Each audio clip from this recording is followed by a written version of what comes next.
Well, come on, we're going to be late for Commander Night. Adam and Jordan are waiting for us, but they'll say they'll find another pod if we are not there soon. I'm coming. I'm just putting on my shoes. James and Walt. Oh, come on. I want to be playing Commander, not building another deck. This is what you're going to ask us to do, isn't it? If you're abducting us again, at least let me put my shoes on. You have a new assignment. To construct another Commander deck. Of course. All right, well, I'm going to text Adam. Hey, Adam, we're getting abducted again. Probably won't be in the store for a while.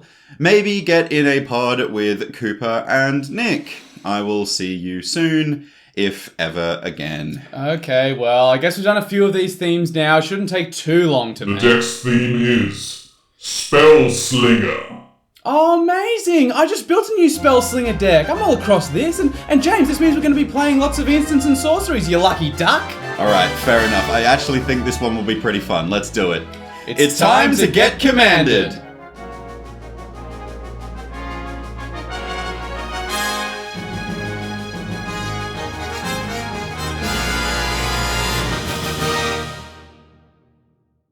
And we're back. And in Well, we're prison. here. Against our will. Again, we're actually getting relatively used to this recording studio now. I've got like a couple of like trinkets on the desk. I've got some nuts hidden in a drawer somewhere. We're not used to being here. This is the version of this Get Commanded podcast where Walt and I aren't allowed back to Earth until we provide a good enough structure for an archetype of a deck. Speaking of, let's get right into it. Welcome to the Get Commanded podcast by the Greensboro Commander community. It's the GCP by the GCC and POG, Palms Off Gaming, sponsor of this podcast.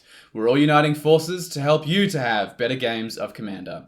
I'm your host, Walt. And hello, Commander players. I'm your other host, James, and we're not going to be checking the emails because we know exactly why we're here. Like we've said, we're not getting out of this place until we build this deck, or at least provide a decent enough structure for the Space Commanders so they can build a deck. And I guess, hopefully, I'm assuming the reason the Space Commanders do this is so that you could build a Spellslinger deck. Yeah, I'm hoping that you've clicked onto this episode of two imprisoned Australian guys to learn how to build a Spellslinger deck. But we should probably at least start with what a Spellslinger deck actually is. In case you've clicked on this episode going, that sounds interesting, what is that? Yes, So for sure. So what is a Spellslinger deck?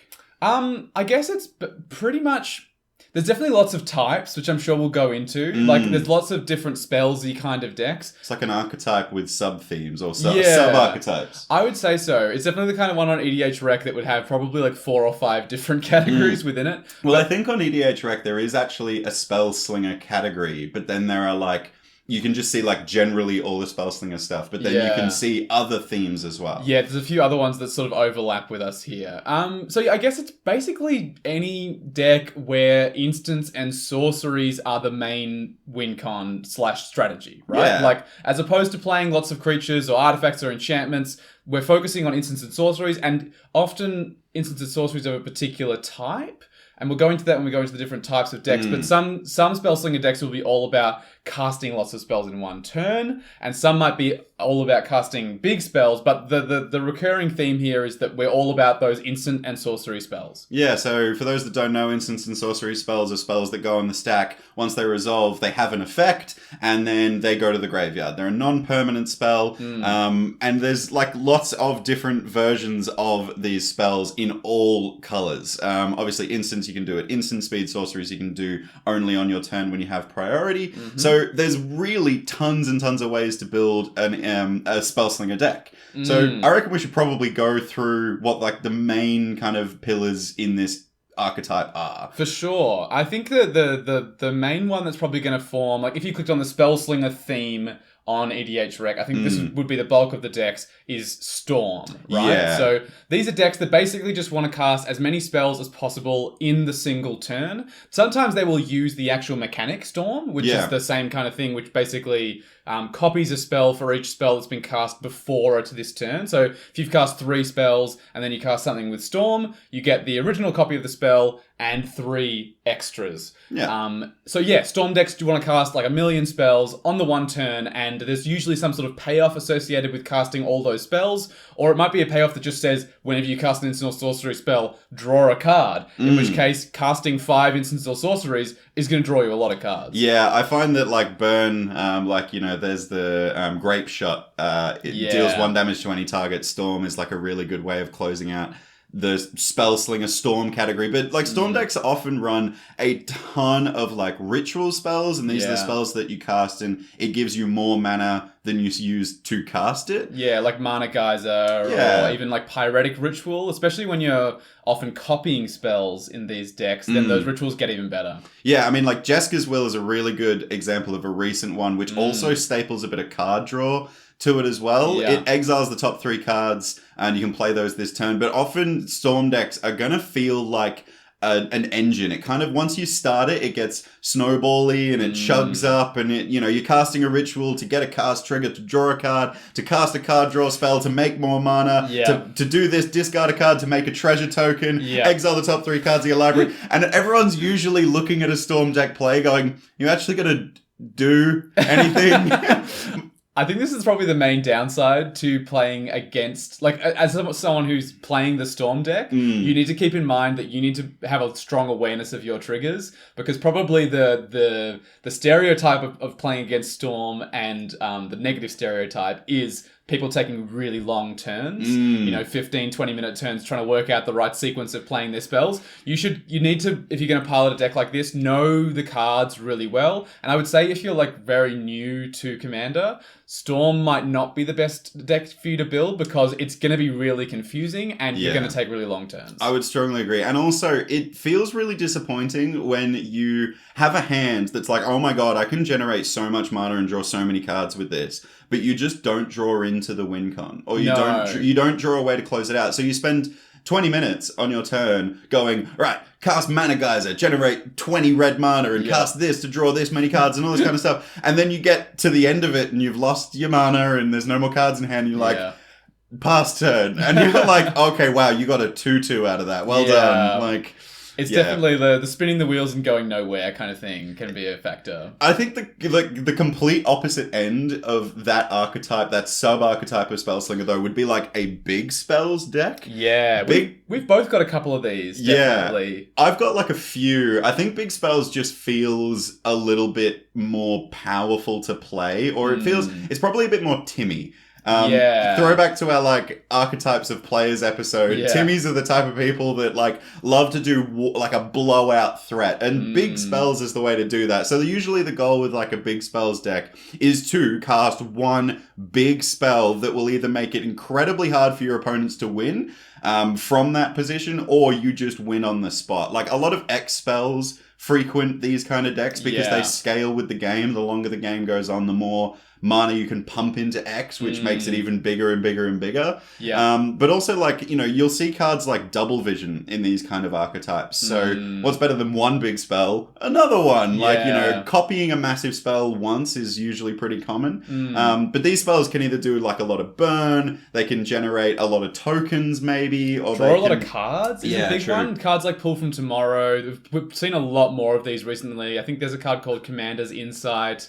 Transcendent Message. Transcendent Message. One. Yeah, that one's got Convoke. That's really good in a go wide sort of deck. But yeah, basically just say draw X cards on them. And yeah, I agree. I think these are often decks where it's better to copy spells than decks that actually storm off, which kind of might feel a little bit unintuitive, because as a storm deck, you're like, but don't I want to cast as many spells as possible? And it's like, yeah, but also getting copies of small spells generally has a smaller impact than getting copies of one big spell. So yeah, like if you're playing casting Comet Storm. Yeah, that's a really good example. Yeah, so this is one you can multi-kick, and you can choose extra targets for each time you multi-kick. I won't go into how that works. The math on this card is so annoying, because you have to declare a value for X, and then you multi-kick it. Yes. And go look that card up. Yeah, but the way it often shakes out is that someone will cast Comet Storm. I mean, if they're going for the win, they'll cast Comet Storm where X is equal to, let's say, 15, and they'll target their 3 opponents. So you, James, opponent number 2, opponent number 3 are my 3 targets. And then if you copy that spell where X is equal to 15 in that original one,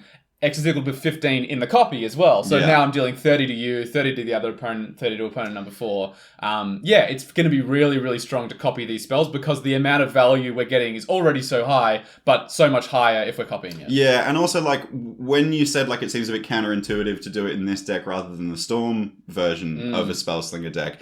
Storm cares about how many spells you cast, and cast is a really important word there. When you copy a spell, you're not actually casting the spell that you're making a copy of. It does trigger some stuff. I mean, Strixhaven had the Magecraft this is mechanic. The big exception to that rule, I would say. Because everything prior to Strixhaven, as you're saying, is a cast trigger. It says when you cast an instant or sorcery spell, people go like, oh, cool, I'm going to cast this copy spell. And it's like, cool, that will trigger your, effect that says, like Jace's Sanctum, for instance. Correct. Says, whenever you cast an instant or sorcery spell, scry 1. Or Gutter Snipe.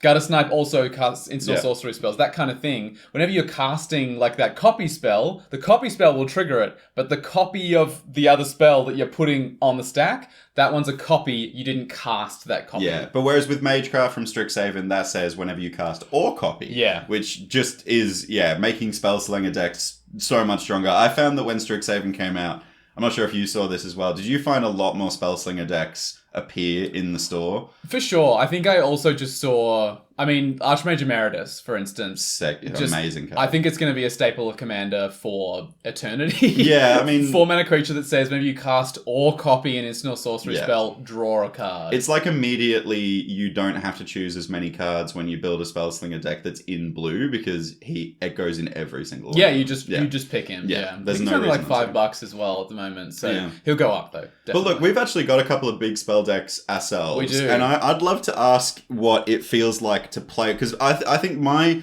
big spells decks, I have Zaxara, which I'm going to call a big spells deck, even though it has a lot of big creatures in it. There are lots of big instant or sorceries that can be really spell-slingery type, I find it, like, when I play that deck, it's less of, like, I feel like a wizard casting it. I'm more like wild, disgusting Hydra magic and just, like, that kind of thing. But I also have Yeleva, which is an incredible way to make big spells work in a deck. Yeleva has this weird ability. When she enters the battlefield, if you cast it, you exile the top X cards of anyone's library where X is the number of mana you spent to cast it. So she gets more and more cards the longer you go from the game. Scales with the game really well. Because it includes the command attacks, right? Yeah. But when she attacks, you can cast any number of exiled instant or sorceries exiled that way. 1, I think, isn't it? Oh, sorry, 1. Yeah, sorry.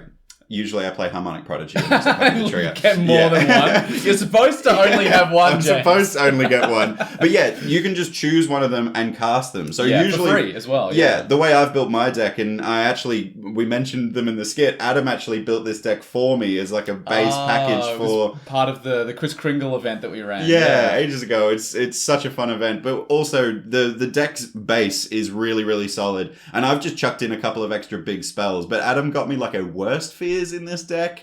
Get control of target players next turn. Just out of the blue. It's like 8 mana sorcery, but if you cast it with your Laver, it's just like for free you take control of someone's next turn. This is the only deck I've ever seen play Thesis. Unfortunately, I have took that out of the deck now, which is so sad. It doesn't do that much in the deck, but it's like the only deck that it's good in. This is the one that has, I think it has Suspend 6 or something. It might be even less than that, but it is like the mana cost of the thing is ridiculous. It's like 4 black or something, or 3 black. There's so much to cast, but you destroy a creature and you gain life equal to its power, I think, or its toughness. So it's a cool effect, but way too much mana to pay for it. But yeah, if you're casting it for free, then it feels good. Yeah. I think it's interesting.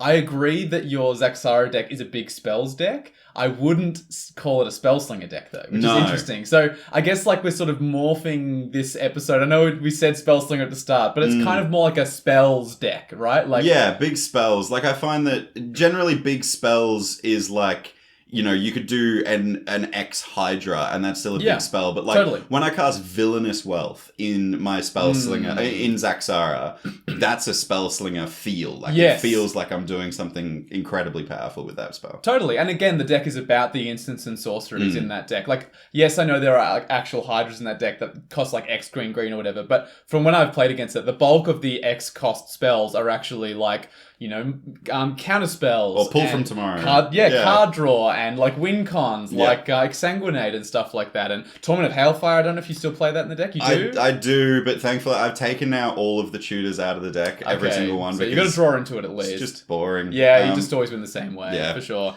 So I guess my big mana spell or big spells deck is my Kaza Royal Chaser deck. This is my, well, if you want to know more about it, by the way, you can also just go back to the last episode where I talked about every deck I own. But you'll have to go to like the second half of the episode because this is one that Walt rates incredibly highly. It's Spoilers for the episode, but it is a really fun deck to play and play against. It is. It's really fun. So basically, Kaza makes a bunch of wizards. Well, the deck wants to make a bunch of wizards, and then Kaza taps and reduces the cost of the next instant or sorcery spell you cast by the number of wizards that you have. So if you've got 5 wizards and you tap Kaza, the next instant or sorcery spell you cast costs 5 less.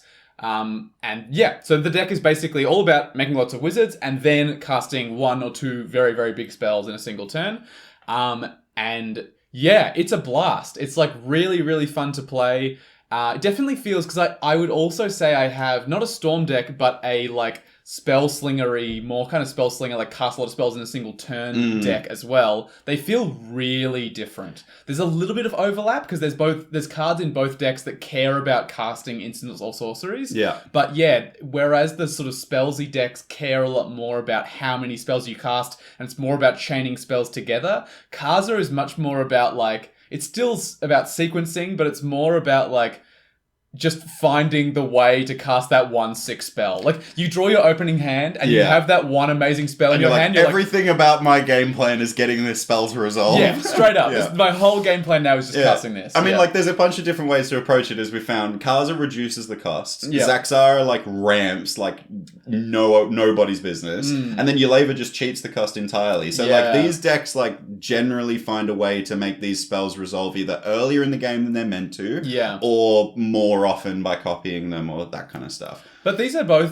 all these decks are really fun to play. And oh my god, yeah, I love them. I would say that these definitely avoid that negative stereotype that we have associated with Storm of super long turns. Not to say they can't do that. They do sometimes do that, but it's a lot less frequent because we're not doing the like, cast this, which triggers this and this. Cast this, which triggers this and this. There's not so much of that happening. But I also think that, there's a flip side to that positive, that if you're prone to being like, if you're casting one huge thing on your turn, and it doesn't, say someone counterspells it, or someone interacts with it, that feels horrific. It feels really bad. And it can, like, really take it out of you that everyone's taking, like, 10-minute turns on turn 7, and you're taking 2 minutes because you're going, big thing! And then someone's like, resolve and respond to big thing, because that can't be sticking around. Yeah. And you're like, okay, pass turn, I'll try again next turn. I do find that big spells do that a little bit. That's true. Yeah. It's a bit more of an all-in strategy, I guess, where it's like, you are investing literally all your mana or resources into that one big spell. So if it doesn't work, it does feel bad. Yeah, but it's interesting that you were like talking about how you've got like a big spells deck, but then you were stumbling over, like, you didn't want to call it Storm, but your other deck, like Catilda and Lear, I'm thinking of, is the one that you were talking about. It's not a big spells deck. It's not a Storm deck.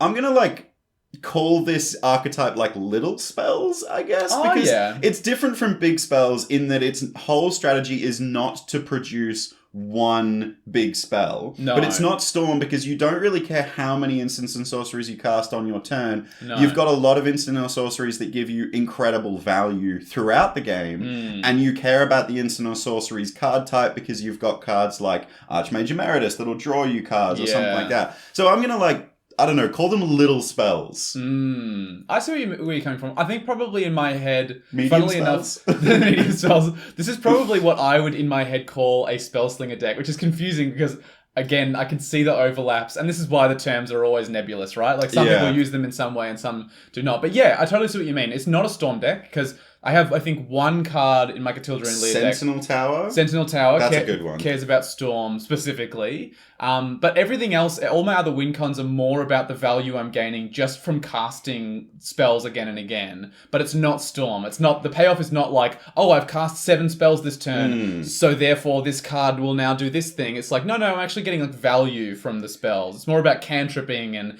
having the right answers and then building a board. Yeah, and also sculpting your hand is something that I find that's really good in like little spells. And like on your turn, you sculpt your hand to have the perfect set of responses or mana sinks for the turn rotation that's about to come.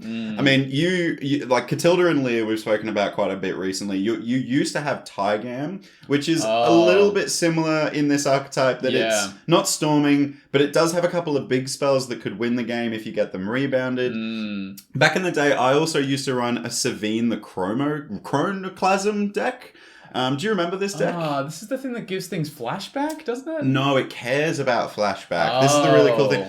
Firstly, I remember there was a line of text on him that said, prevent all damage that would be dealt to him, which, wild, he survives a blasphemous act, which is sick. Does he have prowess? No, he doesn't. You're thinking, because I used to also run Elsher of the Infinite. Who I think was the ultimate commander in that deck. Yeah, yes. Okay. So, but no, the Savine the Chronoclasm, he cared about flashback. Whenever you cast an instant or sorcery spell, if you cast it from the graveyard, you copy it. So I used to run a lot of like the,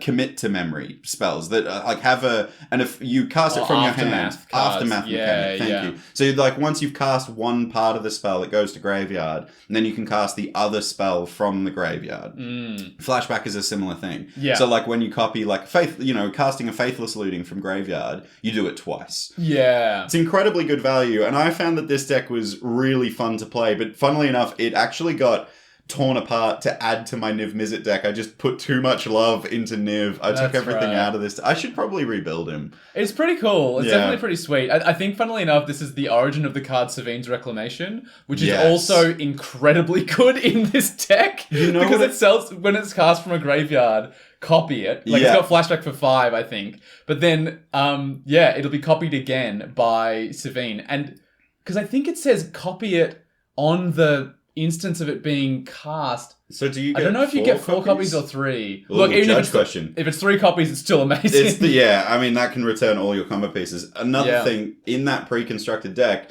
I'm pretty sure that's where Dockside originated. Oh, I thought...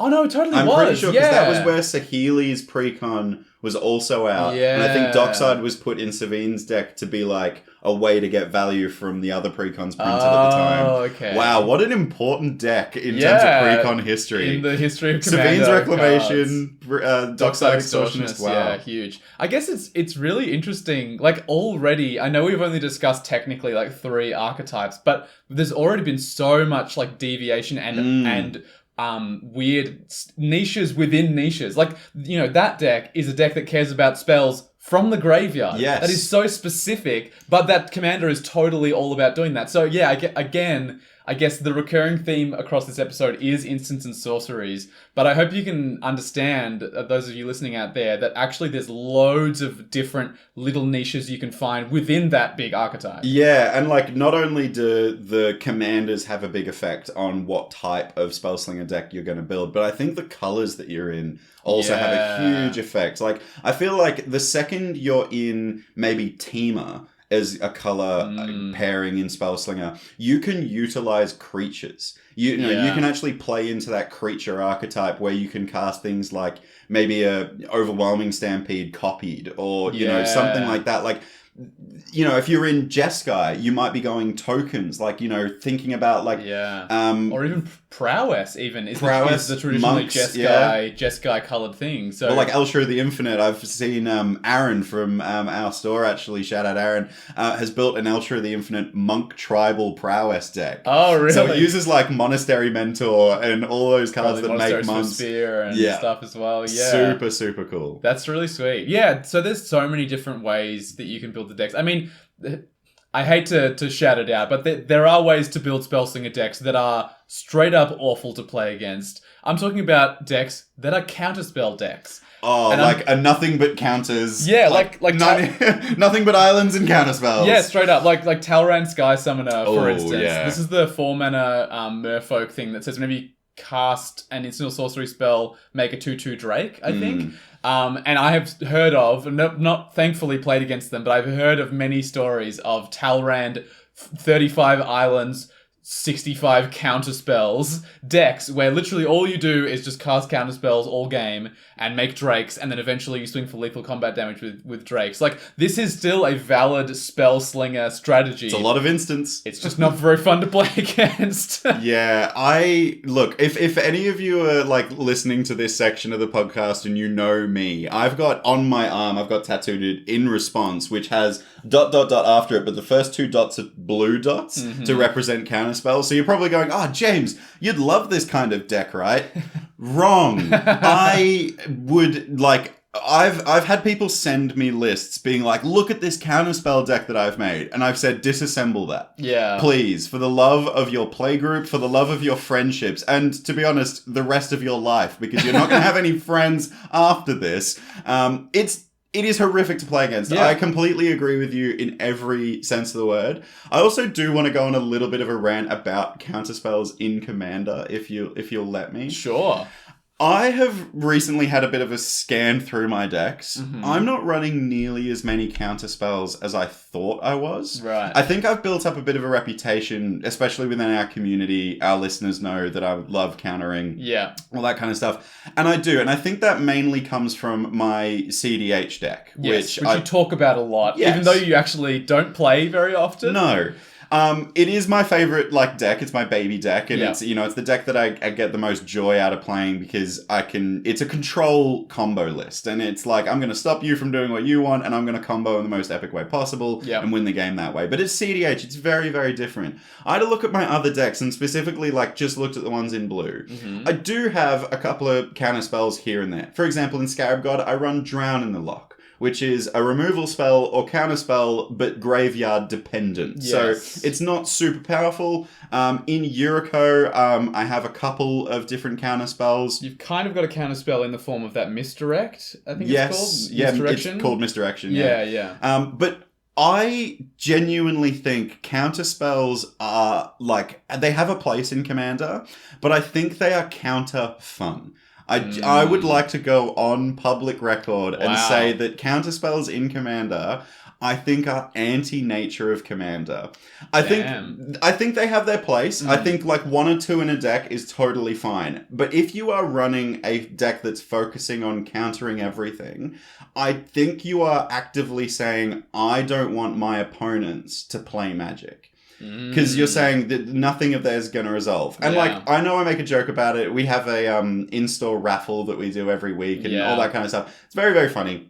Love doing that. James leans into the meme of him being the counterspell guy very heavily is the thing here. Yeah. And I definitely, appreciate the fact that I've got that kind of archetype around me being the counterspell guy. Yeah. But if you go onto my Moxfield list and actually have a look at how many counterspells I run, you'd be surprised. You'd genuinely be surprised. And I think it's because I've seen decks that, you're talking about, the Baral Chief of Compliance, where you're just counterspelling, drawing, discarding with Baral's triggered ability. That's boring. Yeah. I genuinely think it's really dull. Actually do something in Commander. Yeah. Dude, just saying no all the time is so annoying to play against. I agree. Actually letting your opponents do something and then having the utility to deal with it, that's much more important in a Commander deck building skill. I think that your Catilda and Lear deck is a great example of this, and that sculpting your hand thing that we were talking about earlier, that is a good example of a deck that's equipped to deal with problems as they come. Yeah. Not a deck that's I'm just going to stop it before it ever happens every single time. Well, it's funny that you shout out that deck specifically, because as I was building that deck, I was thinking to myself, wow, if I have a human with flash and a counterspell in my graveyard, I could flash in a human and then give the counterspell flashback and counterspell. Yeah. And I thought to myself, I thought of a couple of things. Well, you have a good few humans with flash. I do have a good Played few against humans. the deck last night. Yeah. And Cathar Commando's sick. And, yeah. It's possible.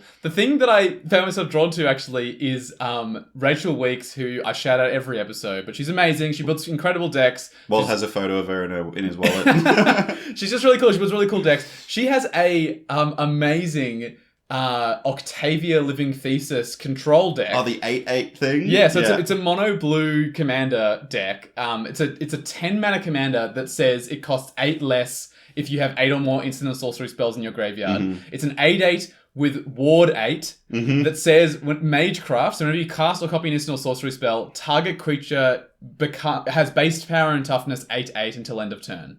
Weird. She calls this a control deck, but she also says, I'd play no counterspells in this deck. Wow. It's a counterspell-less mono-blue control deck because she's much more interested in doing other things to control the board. Like, bouncing permanents in blue and then making something an 8/8 can be really cool. Like, you bounce the blocker, swing with an 8/8. That's amazing. Well, she also just plays, like, spells that sort of, like, reassign blockers and, like, remove things from combat and, like, exile creatures or exile artifacts. Controlling the game in other ways than just on the stack. Yes, and she also calls it a politics deck because she can make other people's things 8/8s by responding. That's so cool. Stack. I didn't know you could make other people's stuff base power 8/8. That's sick. Yeah. So anyway, when I was building my Catilda and Lear deck, I had this in the back of my mind that Rachel had done this. And so I don't have a single counterspell in my Catilda and Lear deck. There's not a single one. And I will say, it forced me to have different kinds of answers. Exactly what you're talking about. Yeah. Having still, you're still a spells deck. You still want to have instant speed responses and ways to control the board and protect your strategy. But I had to do not counter spells, and it was way more fun, including cards like, we all know how much I love Blacksmith Skill. That's such a good card. The thing that gives a permanent hexproof and indestructible until end of turn. So cards like that form the bulk of my control strategy now, and it's so much more fun than just telling people, people know after a certain amount of time, oh, you're holding a counter spell. As soon as I go to do something really good, you're going to counter it. It's really like holding a gun to the table and being like, blink, Yeah, sneeze, I will fire. Yeah. I'm not saying that counterspells shouldn't go in your commander deck. No. I'm not saying that at all. I'm not saying take out all your counterspells. I'm not saying don't ever build a Talrand Sky Summoner counterspell deck. If you want to do that, Commander is the place to do it. It is fun for everybody. If you get that fun, by all means. What I am saying, though, is I would hazard a guess that 80 to 90% of players will not enjoy playing against that deck. No. And I think you'll disassemble that deck shortly after you build it, too. That's all I'm saying. And if you do build this kind of archetype as a Spellslinger deck, Rule 0 is really important to you. Even pull out the level of counterspells that you're talking about. I'm running Mana Drain, Force of Will, Force of Negation, Fierce Guardianship. Call out all the free ones. So even when I'm not representing open mana, I can still do it. Yeah. It's pretty brutal. Okay, rant over. Damn. Look, people might be shocked to hear this. I'm actually not shocked to hear you say that. Well, no, you play my decks a lot as well. You know that I'm not always counterspelling. No, and I think I also am aware of the fact that you play up the persona of being the counterspell guy, which maybe some people don't see from the outside as much. But also, I think we have joked before that probably I have more total counterspells in my decks than you do. Across all my commander decks. Which is pretty funny to say out loud, but it's probably true, actually. I feel like if you take out my Niv Mizzet deck, that is probably true. Oh, yeah. Niv Mizzet does straight up have 15 to 20 counterspells in there. More, I think. Maybe I guess, 30. Actually, what would be interesting is if it would depend on if we were counting Pauper as well. Because I have 2 to 3 decks that have I have 2 decks that I know for a fact have a play set of counterspells in them, and about 6 in the sideboard. Yeah, I've got 2. I've got my Is It Fae and my Is It Blitz also runs sideboard counterspells. Okay. Because I got Dispel and... We should tally it up. I'm actually really interested now. We'll post up in the Discord. Yeah. But we've been talking for a while. We have. Do you want to take a bit of a thrifty interlude? Yeah, let's take a thrifty interlude. God, we're getting really good at this. So there's lots left to cover, obviously. We're going to talk about the essentials and the win conditions of the deck, but hopefully the Space Commanders can bear with us as we pause and hear a little something about a thrifty card. So as is tradition, I will be performing a monologue. This week, it's the Cowled Merchant, our good friend, with some new wares. James, would you like to read out the card I'll be featuring this week? I would, because this card is in your Karza Royal Chaser deck, and I managed to pull off the dream scenario with this card, which we'll talk about after the Cowled Merchant. Sure. This thrifty card is Surge to Victory. For 4 red and a red, you'll get a sorcery, which says exile target instant or sorcery card from your graveyard. Creatures you control get +X+O until end of turn, where X is the card's mana value. Whenever a creature you control deals combat damage to a player this turn, copy the exiled card. You may cast the copy without paying its mana cost. Ever wanted to play sport, but didn't want to go outside, wear a uniform, exercise, or move in any way? Did you simultaneously want to engage in sorcery? Introducing Weird Wizard Ball Game. How many players on a team? Not sure. How do you score a goal? Dunno. What's the objective or overall point of the game? Good one, try someone else. Play a magical sport without any of the ethical hang-ups of using broomsticks or otherwise engaging in content created by a slowly combusting piece of coal. Get budgeted! Slowly combusting piece of coal. Who could that be? She who must not be named. Yeah, I suspect it might be that one. Okay, can I explain the sick thing that I did when I played this deck with this card? I want to preface this by saying that James came over to me and said, like... Across the game store. Like, I ran to Walt on the other side of the room. And said, I don't know if you've seen this interaction before, and I said to him, this is explicitly why I put the card in the deck. So basically the interaction is the extra turn spell, the one extra turn spell that Walt runs in the deck called Walk the Aeons, was in my graveyard at the time. I cast Surge to Victory, exiled Walk the Aeons, gave all my creatures +6, and swung and put 3 extra turns on the stack. Holy hell, does that feel good? Yeah, it's so sweet. It's such a cool card. Like, you can't feel bad about it. It's 6 mana to cast. And you have to have an absolutely gas instant or sorcery spell in your graveyard. That's not an X spell, because that would be cast for the X equal to 0, as we know. So yeah, like, it requires the setup, but when you pull it off, people, I think I remember walking over to that game and people were like, that's sweet. But also they were like, that's sweet. Like, I can't even feel bad about that. That's just really cool. Yeah, it was a real cool moment. I also love the flavour of the card, like being a weird ball game on Strixhaven. Yeah. I think I love the idea of the card merchant just landed there and went, all right, I'm going to sell tickets to this event. All right. Should we get back into it? We should. But you can, by the way, check out these, if you want to see more of these posts as I write them. They're released every Thursday in our Discord and the Thrifty Thursdays channel. So you can check them out there. And follow us on TikTok at GetCommanded for when Walt brings these to life on camera as well. Yeah, that's true. So, let's jump back into the essential toolkit that we need for any commander deck, which is card draw, ramp, and removal. Yes, but specifically we're going to be looking at this through the lens of we're building a Spellslinger deck. So, what kind of focuses might we have when we're building a Spellslinger deck, when we're looking at card draw, for instance? Probably the most important part of the deck. I think we said it before. Card draw and lands. Yeah, card draw, ramp, essential. Definitely important. I mean, we've spoken about card draw in detail in our deck building episodes, so go check those out. I'm now struggling to remember. 37, I think, is the episode. Oh, that's the archetype. Yeah, the template that we use. Yeah, so you can go check out our conversation on card draw in general, but card draw specifically for Spellslingers.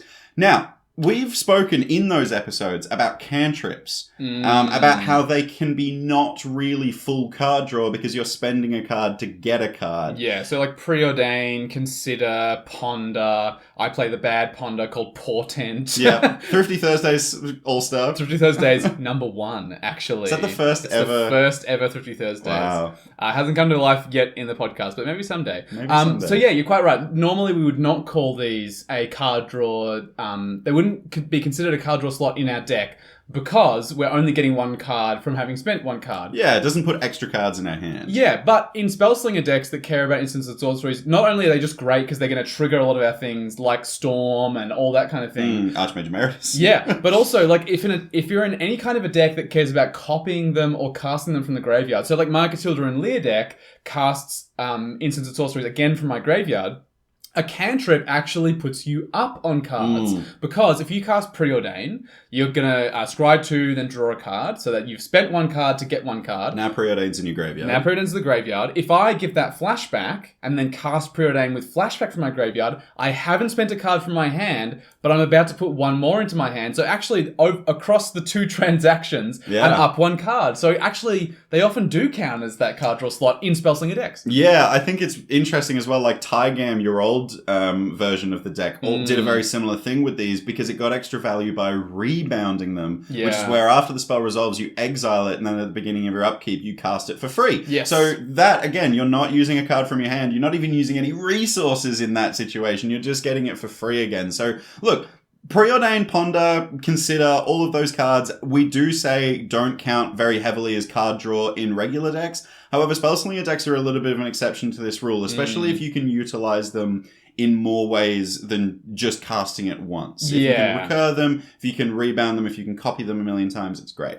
They're also just great if you have a deck that just wants to trigger your Spellslinger effects, like Archmage Emeritus all the time. Which is also a really good example of card draw, which we've already shouted out. But yeah, Archmage Emeritus, if you're in blue, put that in your Spellslinger deck. It's really, really, really good. It will do absolute work. The amount of times I have cast Archmage Emeritus in the hope that my next turn is amazing, and then someone else knows how amazing my next turn's going to be and removes Archmage Emeritus, which is the correct thing to do. Yeah. But, you have to do it. Otherwise, they're going to go crazy on that next turn. Even if they're in a big spells deck, like, Archmage Emeritus is just good because it cantrips every spell from there on out. Like, it's so strong. I mean, speaking of big spells deck, there are great card draw and card selection spells that you can use in big spell decks. I mean, we've already talked about, like Pull from Tomorrow, Mind Spring. These are X costs, so they scale with the game, which is great. But I'm also thinking, like, Dig Through Time, Treasure Cruise is another really good example. So these both have Delve, so you can exile cards from your graveyard to pay for the generic mana and the cost. So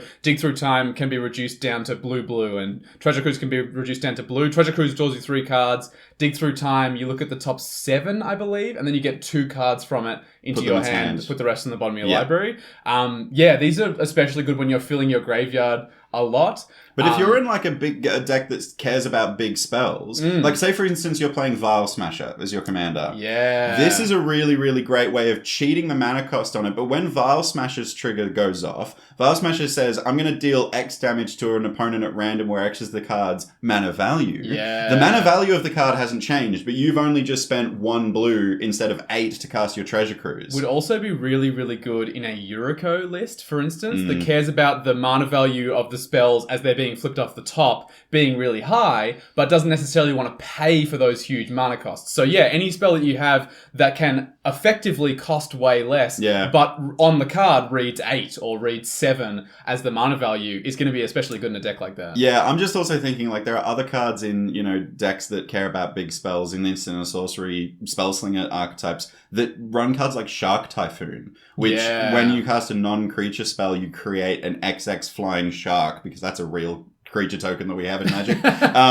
It cares about its mana value. So if you cast Treasure Cruise, it'll make an 8/8 flying shark, which is just sick. I think, Dig Through Time and Treasure Cruise are probably interesting in that they probably can go in either of the types of decks. Like, they are a big spell, so if you care about the spell being big, they're good for that reason. But equally, if you just want to cast lots of spells again and again, and you want them to be cheap, they still are cheap to cast. Yeah, you're filling your graveyard if you're casting lots of spells. Yeah, delve spells are really, really cool. But also, like, we've talked about card draw. Card selection is another thing that Spellslinger decks probably really want to do as well, with this sculpting your hand full of instant speed responses. They want the right cards, and sculpting your hand can be really good for finding the right cards. Yeah, and there's a billion spells that do this really well. Like Salundi Vision is one of those MDFCs that's a land on the back. You can take out a basic island for this. Yep, love this card. Looks at the top 6, and you put any and you reveal an instant or sorcery, put it into your hand, rest go on the bottom. So yeah, you have to have a certain amount of instants or sorceries before you know you're going to hit one when you cast it. But yeah, if you're going to hit one, then it's just 3 mana, draw a card whenever you need to. And draw a really good card. Like, choose the card you want. Top 6 is a lot of cards to look at. But like, Jace's Sanctum, this is an enchantment that firstly ramps you a bit because it reduces the cost of instant or sorceries by 1. Yep. But whenever you cast an instant or sorcery, you scry 1. Very underrated how often that is like triggering so many times. Like, if you're in a Storm deck or a Big Spells deck, you are making the top of your library whatever the hell you want, so you draw what you want when you want it. Also really, really good with effects like Archmage Emeritus, because you can stack the triggers, so you scry 1 and then draw a card. So then everything becomes strong. Like, that's incredible. You can pretty much make anything a kind of preordained. Yeah, that's basically. So cool. Really, really good. But there's other great examples of like the card selection type stuff, like Expressive Iteration is one of my favorites. Oh yeah, this just got banned in Modern, I think, or Pioneer or something. It's that strong. This is the blue and a red for a sorcery. You exile the top 3 cards of your library. Oh, you look at the top 3 cards of your library. Yeah, you don't even have to reveal them. You put 1 into your hand. 1 on the bottom of your library, and you exile 1, and you can play it until end of turn. Yeah, so what that reads is actually card draw as well, because you have access to that second card. So you are spending a card to get 2, putting you up 1. Yeah. It's really good card. Absolutely, especially for 2 mana, it's just wild. I think there's also definitely room in the card card draw slot here. Depends a whole lot, again, on the kind of Spellslinger deck you're doing, but wheels become really good in Spellslinger decks. They become really good. They're really good. You know... Really good. I think for both of us, there are jokes that we never don't make. This is one of yours. Yes. We actually had this happen last night. You cast a spell called Otherworldly Gaze, and I have heard the joke. I've met a lot of otherworldly gays in my time. Every time you've cast that spell. I can't take full credit for this one. For Pride Month, the beginning of Pride Month, I think, Joey from EDH Rec, the EDH Rec cast, but posted a bunch of his favorite, like, queer-coded magic cards, and he was like, otherworldly gay. Oh, no, it was even better than that. It was cards, Magic the Gathering cards that would be great drag names. Otherworldly Gaze. That's an amazing drag name. Yeah. That's brilliant. But yes, no, 100% you're right. Wheels are really good. Especially if you're in strategies that do the I'm dumping my hand a lot. If you cast like a windfall at the end of that sequence of plays where you're casting a spell, casting an instant, casting a sorcery, and then your last one is casting a windfall, you discard nothing if it's the last card in your hand, and then everyone discards their hand and draws up to the amount of cards that someone discarded. The highest number. Yeah, so if someone's got a full grip of 7, then everyone's discarding their hand and drawing 7. Yeah, and you could also like run Reforge the Soul, which is a miracle version. Just straight up Wheel of Fortune, I think. It is straight up Wheel of Fortune. But it costs 5 or 1 in a red if you can miracle it. So it's the first card you draw in a turn. Again, really good in those big mana value decks that care about casting big spells if you're running a Shark Typhoon or something like that. That's true. Yeah, definitely wheels are one where you want to be the player who gains the most from the wheel. So most of the time everyone's drawing the same number of cards.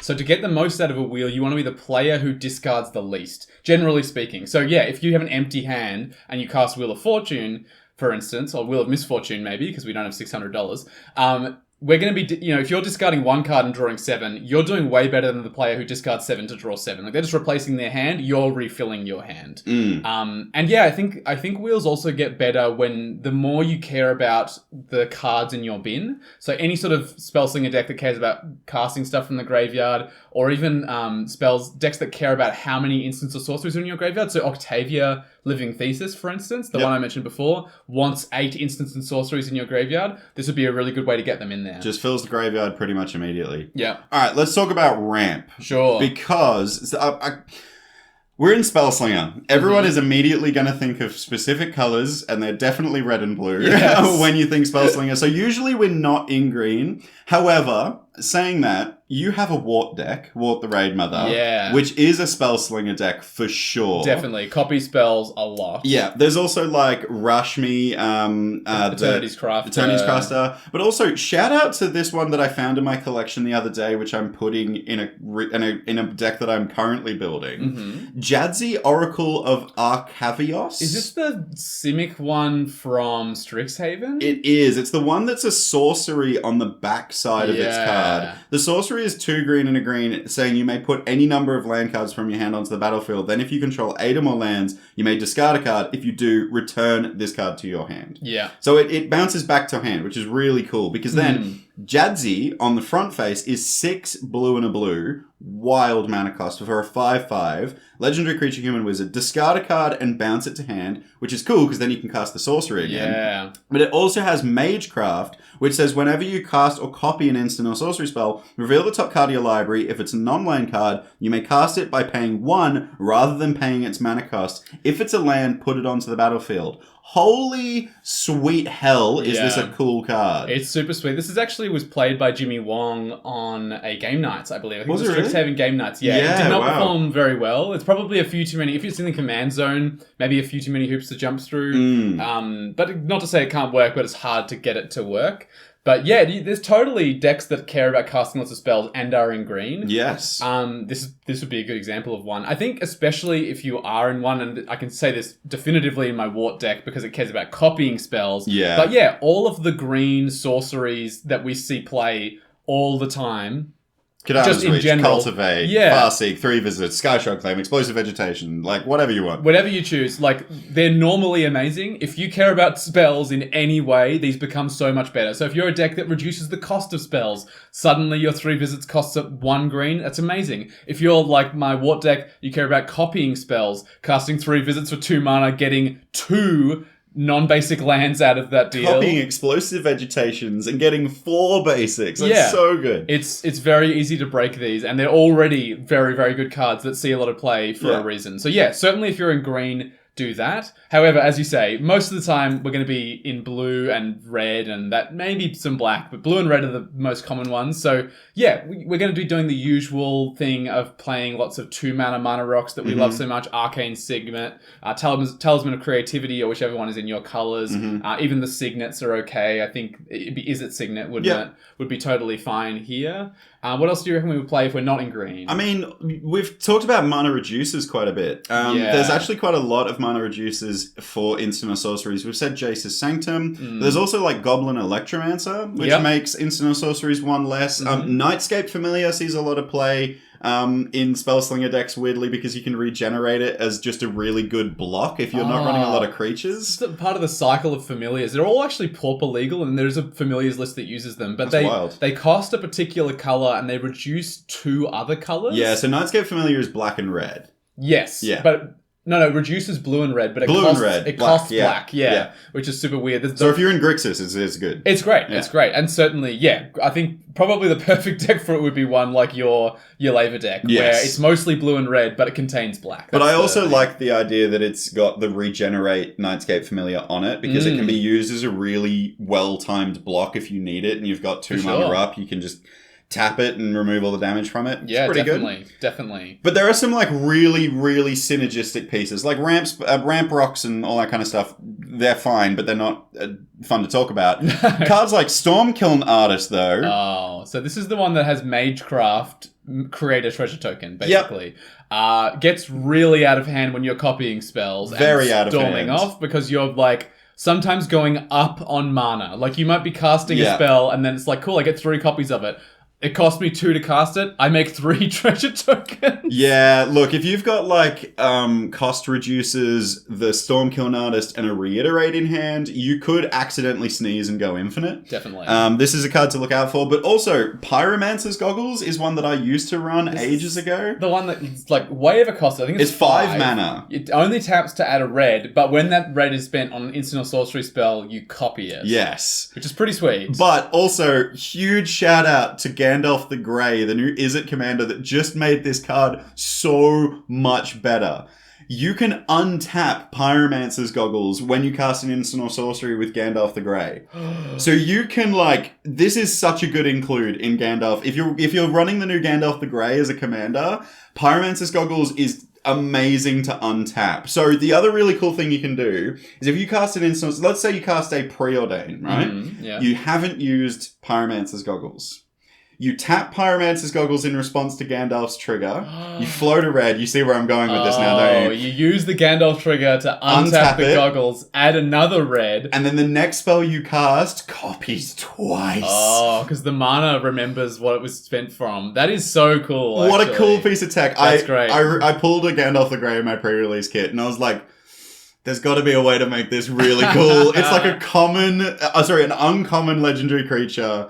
Oh, so you could play it in Pauper ADH, yeah. Fun. That's super sweet. I think the other thing we're going to be doing, likely in Spellslinger decks, you won't have to, but definitely if you're in red and heavily red, they get better. Ritual spells. Yeah, red's really good at doing this. Red's fantastic at this. We have Pyretic Ritual, Desperate Ritual, Seething Song. Other ones we've mentioned like Mana Geyser, Jessica's Will. So these are ones that are going to be adding typically more red than the amount of mana that you spent to cast them. Like even Pyretic Ritual, just on its flat, base rate, it's 1 and a red for an instant that adds 3 red. So you're already going up on mana. If you're copying spells, they get way better. If you have ability to cast spells multiple turns by bouncing them to your hand or casting them from your graveyard.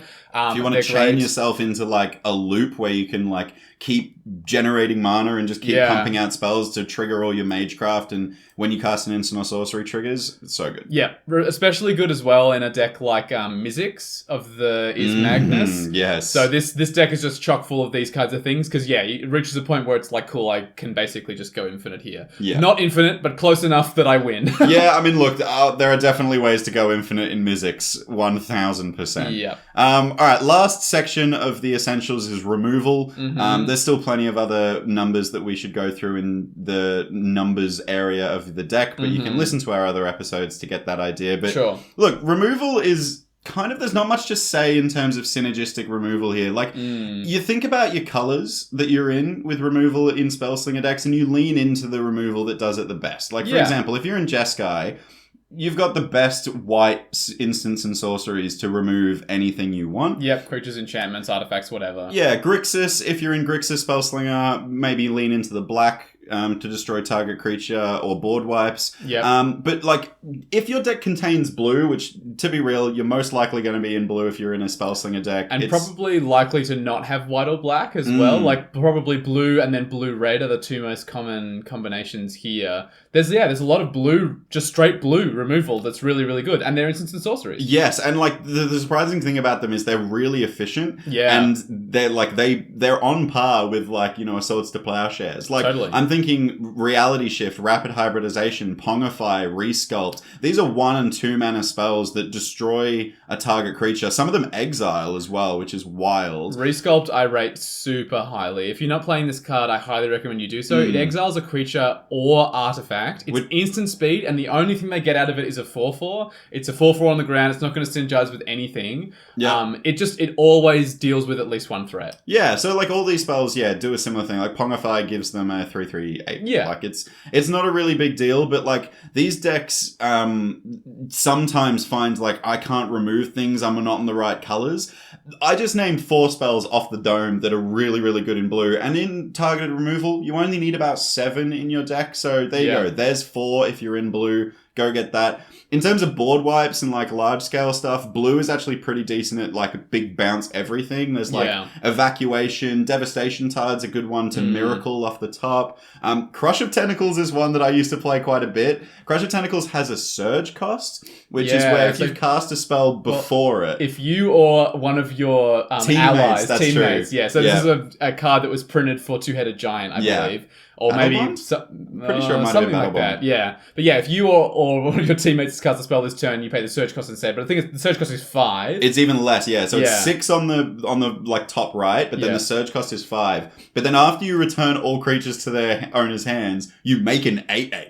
Yeah, which is the surge cost sick. was paid, I think. Yeah, it's super sick. I would like to shout out here, specifically because we've mentioned Storm a few times here. I can't miss shouting out my favorite board wipe in these colors, Volcanic Torrent. Yeah, this totally is true. the sorcery for 4 and a red from Commander Legends that basically it has Cascade. So you reveal cards, so you reveal something that costs less. You cast that goes on the stack before it, and then Volcanic Torrent says, deals X damage to each creature and planeswalker your opponents control, where X is the number of spells you've cast this turn. So this card like is a bit of a sleeper agent because it says your opponents control. It's one-sided. Yeah. This is incredible. It's only 5 mana. It always does at least 2, and all you have to do is cast 1 more spell, and it's bolting everything on the board that's not yours. I really, really highly recommend it, especially in decks that are going to be able to cast before it, maybe like 6 spells or 7 spells, like pretty comfortably. You're just going to be able to wrath the board, except for all your stuff. Yeah. It's really good. And I've seen you do that with this card. It's very strong. It's super good. All right, let's get to the end of the deck building process, which is where we need to think about winning the game. It's very important in Commander that we close it out. Our very first episode was actually about winning the game and closing it out.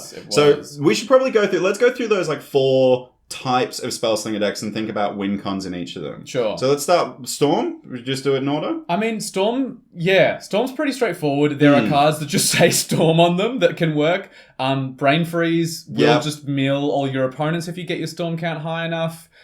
Grape Shot, you mentioned earlier, it's just going to deal 1 damage, and then it has Storm. So, you cast 30 spells. That's 30 damage right there. Yep. Mine Cesare is one I played for a long time. This is one where you shuffle your library, reveal the top card, and you can either play it or cast it without paying its mana cost, basically. Yeah, I think you can cast it. I think it says you may play it without paying its mana cost. Oh, so you can play a land. I think you can play a land if you haven't already played one. But like that has Storm. So if you have cast 4 spells, you are going to reveal 4 things that you can do for free. Yeah. Which is wild. It's really, really strong. Yeah. Chatterstorm is one that got banned in Pauper, which is pretty cool. Makes 1/1 squirrels Storm. Yep. That's pretty cool. Very easy to make that one go off, especially with an effect that might care about tokens being made, that kind of thing. But also, like you mentioned, like Mizzix, I'm thinking is a great example of a good Storm commander. A lot of commanders that want you to Storm off often tend to go down a combo route for winning the game. It's just quite easy to do. When you have a card in the command zone that says, whenever you do this,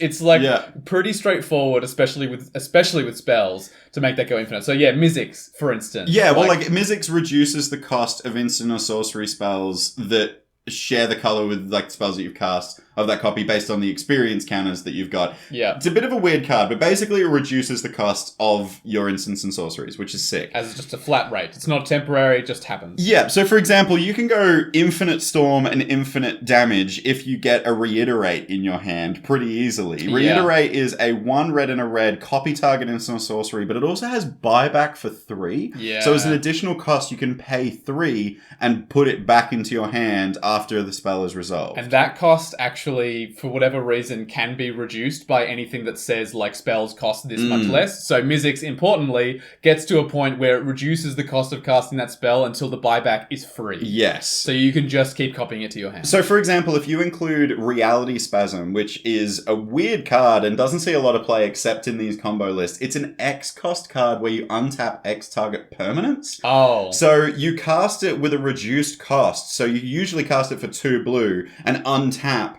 let's say 2 lands or like 4 lands, your whole board state, and then you cast Reiterate with buyback, copy it, bounce that back to your hand, cast it again, copy it a million times, let the untap resolve once, float all your mana. Let it untap again, float all your mana. Infinite mana. So now you've got infinite mana. Now you just need to combine a card like Lightning Bolt, and you can still cast Reiterate targeting the Lightning Bolt, infinitely burning everyone down. Yeah. I think that sounds sweet. I've seen this happen a few times when I played against Mizzix of the Year's Magnus decks.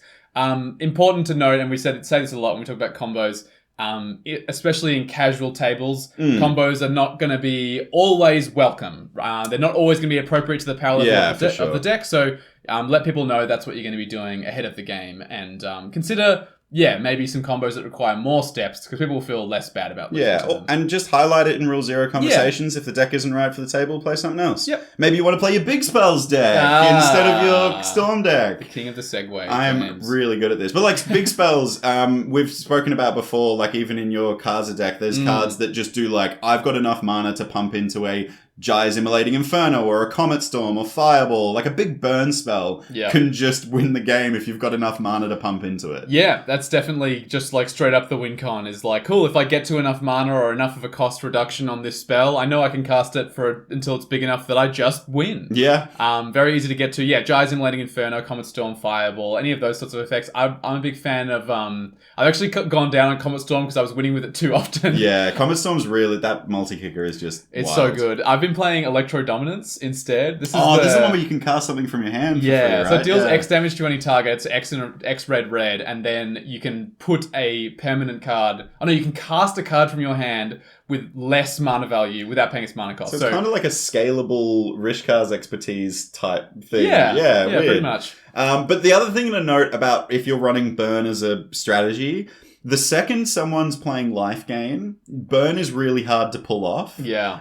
So you're going to need some alternative win cons. I'm a really, really big fan of cards that cast a bunch of other spells for free. Like, I've already mentioned Villainous Wealth. Fevered Suspicion is very strong. This is the one where it kind of cascades everyone's library, is effectively the way to think about it, right? They reveal cards till they reveal a non-land card, and you can cast any number of them without paying their mana cost. But it also, Fevered Suspicion has Rebound as well, which is nuts. You pay say a steep cost. It's 8 mana sorcery Yeah, to 6 cast it. black and a red. But keep in mind, you are getting 2 spells off everyone's library, including your own. Yeah, which is also probably going to be stacked with big spells. Yeah. I'm also a big fan of, like, Clone Legion is a huge sorcery spell that copies someone's entire board state. Yeah. I've done it before where I've managed to copy Clone Legion. So I've gotten 2 copies of someone's entire board state. I think I was in that game and it was yuck, but you can't feel bad about that. No, but it's a way to win the game that's outside of, like, a big burn spell, for example. Think it's definitely the case where you'll be in matchups where the burn's just not going to get there. So yeah, either you can lean into the strategy of, like, finding,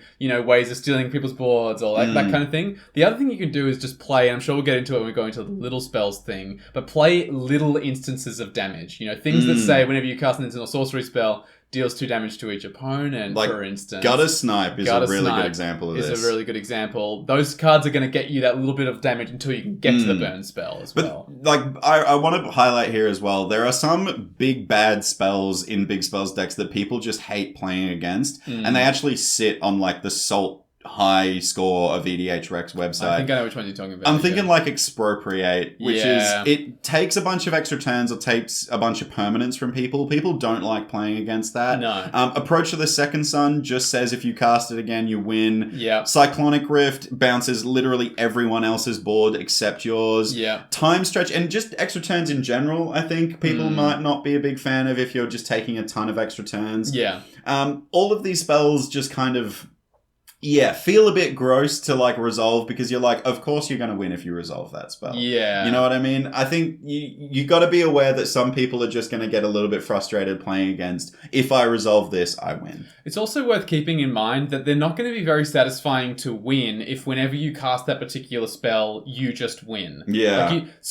Like a card like Expropriate, it's so rare you don't win from an Expropriate. But, cards that we've highlighted, like Clone Legion, that requires someone has a board state that's worth copying in the first place. Like, they're not cards that always win, and they require more steps. They might require that you copy them. Not only are they going to be more fun for your opponents to play against, they're going to be more fun for you to play in the long run. Yeah, it's going to make you a better pilot. I think so. In terms of that little spells category where, like, it's like the in-between of Storm and big spells, generally, like we said when we spoke about this whole strategy, the whole strategy is outvaluing. Yeah. So the win con is like producing enough value over a long game to win via whatever value you're getting. Like, for example, Dika, Fractal Theorist, is an incredible card in these decks because over the time, you're just creating a board state of XXs, where X is the mana value of whatever instant or sorcery you're casting. Yeah. You can end up with a huge board. It's extremely, really strong, Dika. That Dika actually made its way into my humans deck as well, because she's human. Oh, nice. Which is a fun one. She triggers it. But there's a few other versions of this effect. There's one that's almost identical to this,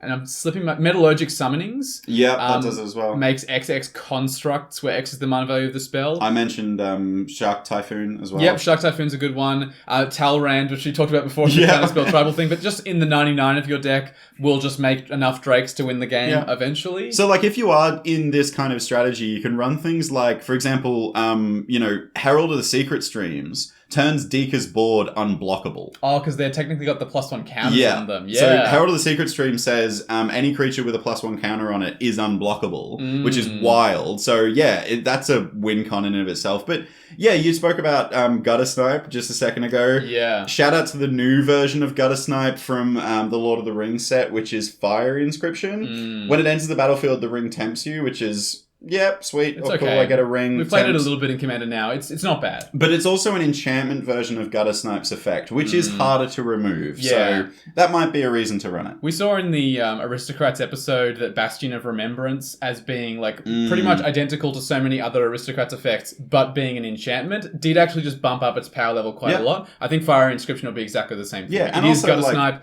but it's an enchantment. You also get the benefit of putting a ring on something. Like, I know it can be good. I know it can just be pointless in your deck, but sometimes having an unblockable creature might be super relevant. Yeah, if you've got a 1/1 and you genuinely want to get through that combat damage every turn, it can be worth it. Chucking it on target might be pretty good. Yeah, that's true, for sure. And look, if you are playing that nothing but counterspells deck, your win con is basically your opponent's conceding, I imagine, which is not fun. No. But try and build a win con into that deck, Yeah. at least. Don't just run islands and counter spells. One thing I will say for the Talrand Sky Summoner deck is that Talrand is the win con, Yes. at least. Like, yes, the counter spells are awful and oppressive and we don't like them, but at least built into the deck, in the command zone, is like, when I cast counter spells, I am making lethal combat damage in the air. Like, Yeah. you will win eventually like that. I mean, there are a couple of instants and sorceries that say creatures you control have base power 4/4. That's basically an overrun effect in mono blue. Yeah.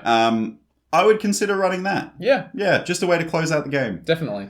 Look, casting instants and sorceries can make you really feel like an actual wizard, having the perfect spell for every occasion. And there's no better archetype than Spellslinger to make this strategy work. There are plenty of ways to build the archetype as well, which makes it really flexible to build. Putting in synergistic pieces to enhance your card draw, your ramp, your removal, ensure that your Spellslinger deck will have your opponents ducking for cover as you fire off those game-ending spells. So, Space Commanders, command received. And we would like to go back to Earth now.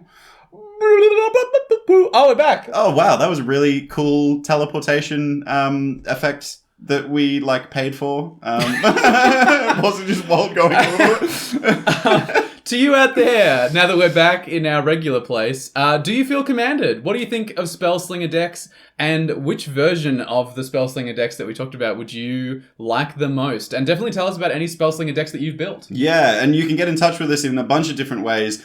Getting in touch with us on our Twitter, you can email us, join our Discord is probably the best way to talk with us directly and other members of our play group. Yep. We were actually playing spell table games last night, so if you want to come and check out what we do in our spare time when we're not recording this podcast, it's playing Commander. Surprise. Yeah, surprise. Talrand all counters, but no, we don't play that. I'm never playing that. No, never ever. I think I will be on my own in a spell table game going... Just like goldfishing a deck. Well, Walt, I'll counterspell your counterspell. Well, funny you should say that, Walt. I'm gonna counterspell your counterspell. Walt just has Kaiba and Yugi. Just The other way you can support us is leaving us a review on whichever platform you listen to the Get Commanded podcast on. Specifically Spotify, Apple Podcasts. You can leave us a review on there. You can't do it on Google Podcasts. They suck. Ha ha ha. You stink. And the absolute best way to support the Get Commanded podcast is by going to our Patreon page, which is linked in the show notes. And it will give us all that sweet, sweet money to make amazing things for all of you to enjoy. Yeah. I mean, I have to admit that a lot of you guys have been reaching out and saying, when are you guys going to do video content? When are you guys going to do this? When are you guys going to do that? We basically need the money to be able to kickstart it up. We're just two dudes in a bedroom at this point, trying to find a way to make all of this stuff happen. And if you guys really, really want it, there's no better way to support us than directly. It's true. So we would like to thank some of our patrons, specifically Stella Tam, and an extra special shout out to Fletcher Cutting, who supports us in the Space Commander tier. You're the best, Fletcher. You are the best, Fletcher. And once more, thanks again to Palms Off Gaming for sponsoring the podcast. They make fantastic deck boxes, sleeves, binders, and other gaming accessories. You can check them out at palmsoffgaming.com.au. Right. Let's planeswalk. I guess we're kind of planeswalking again. Yeah. We've gone up teleported to space. We're back home in Melbourne. Let's planeswalk not to space. Sure. But not Melbourne. And not magic. Not magic. Where are we going to go this week, James? Well, I actually went to a birthday party recently, which I want to shout out the birthday party that I went to, because the theme of the birthday party was art. It was an art-themed birthday party. Okay. Specifically collages, which I thought was a really cool idea. Basically, there was just a ton of magazines at this party, a ton of posters, a ton of calendars, and books, and gardening stuff, and just all these things, and then a pile of scissors and a pile of glue. And the host just went, "Look, have at it. Go and make a collage." Oh, that's fun. I really enjoyed it. To be clear, I'm not an arty person. I am woefully bad at drawing. I have Infinity tokens for my commander decks, so I don't have to buy tokens. Mm-hmm. But my partner, Theo, is incredibly good at art. Mm-hmm. Theo actually did all the artwork for our podcast. Yes. So shout out to them for the amazing art that you're probably seeing on your phone right now. Yeah. So Theo was the one invited to this party. I didn't really know any of the people there. Mm-hmm. But Theo and I did a collaborative collage together. Oh, cool. And we made it, the collage was really cool. We made it about them. Like, we kind of made it fit their vibe. Like, everything Okay. we stuck onto the collage was their vibe. I'm going to show you a photo of it because I'm actually really proud of how it looks. I think I saw this on your Instagram or something. Yeah, it's cool. It's got like Renaissance kind of paintings in it, as well as like elvish wording, some skeletons, some vampires. We even cut up a couple of magic cards that you can see scattered around. It's very gothic, I will say, definitely. Which, Theo's got that vibe. Yeah. It's like gothic with a hint of cottage, English cottage, because like there's those flowers in it it's as the brown well. paper kind of effect. Yeah. Yeah, for sure. Anyway, I was really happy with it, and like after I did it, I was like, maybe I do have some artistic integrity. Oh, you absolutely do. And I almost interrupted you before when you said you didn't have any artistic skill, because you're a musician, James. Yes, that is art. It is art. I won't let Okay. you dismiss that, please. All right, that's fair. I do music, but I'm saying like with the visual arts. Oh, I cool. think that I was like really surprised by what we could produce just with like a little bit of love and a bit of care. And honestly, if you are not an visual artistic person, I'll say, Sure. collages are fun as hell to do. Yeah. Just cutting up random stuff and sticking it on a board, it's hard to go wrong as well. Yeah, it takes off some of the pressure of like, maybe I'll draw something and I won't like how it'll look. It's like, no, the collage has that taken care of. You can just worry about the sort of grand artistic motifs and... get the theme right. Yeah, the overall feel. Oh, that's cool. I love those parties where people have clearly gone out of their way to go like, I'm going to have a party that's a little bit different. Like, I don't just like, there were drinks, people having a good time, we had loud music on, we were dancing at points and all this kind of stuff. Fun. But like, it was something different. Yeah. It was fun. It was a really cool way to make it unique. That sounds like a blast. Yeah. Well, I think that's just about all we have time for. So we'll see you next Friday for another transmission from the Space Commanders. Goodbye, Commander players.